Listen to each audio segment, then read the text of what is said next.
that darn shaker lid. I want to show you a couple tricks on first how we do it on our end. So I realized that these little knobbies and these little holes obviously have to line up nicely to go together, but even empty, if you don't add a lot of pressure, that little flap doesn't stay up. So that's what we do here at the shop when we fill the jars, is we do an extra push and then that will stay together and then you put it in the jar.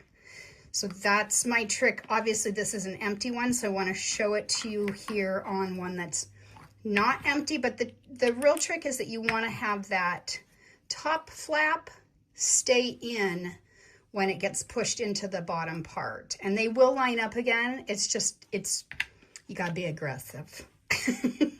So I have one here that I have done my normal trick of just kind of letting the top flap be loose when I put the lid on, so I have a feeling he's gonna be a mess. So I wanna show you how to deal with a messy shaker when you get one.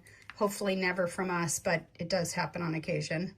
So you can see here, he's got all kinds of powder around the top and the flap won't stay in, and obviously I can't even be really aggressive with it and push it in because it's gonna make a mess. So my recommendation would be just to grab a paintbrush.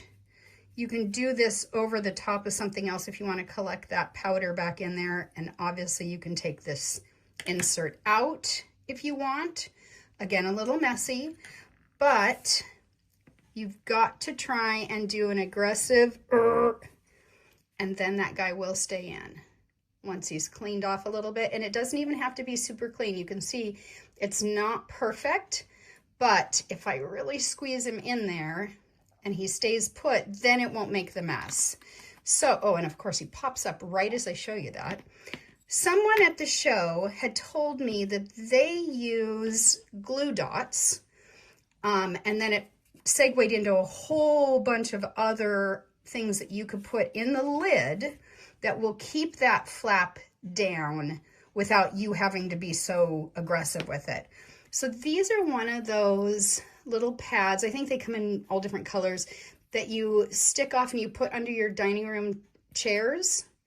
That are supposed to make it not scrape on the floor, but they work really well. I stuck one, it's gonna be hard to tell, but I stuck one inside here. So then all I have to do, even with the flippy floppy up, is put that lid on, tighten him down, and it will force that lid together. Obviously these are pretty thick, so it takes a little bit more to line up that top. But I played around with some of these 3M foam tape, double-sided things that you can use. It doesn't have to be double-sided, obviously. And then the glue dots, which I don't have any of, but just put that in your lid and it will help force this squish that we have to do to keep it together. So hopefully that'll help.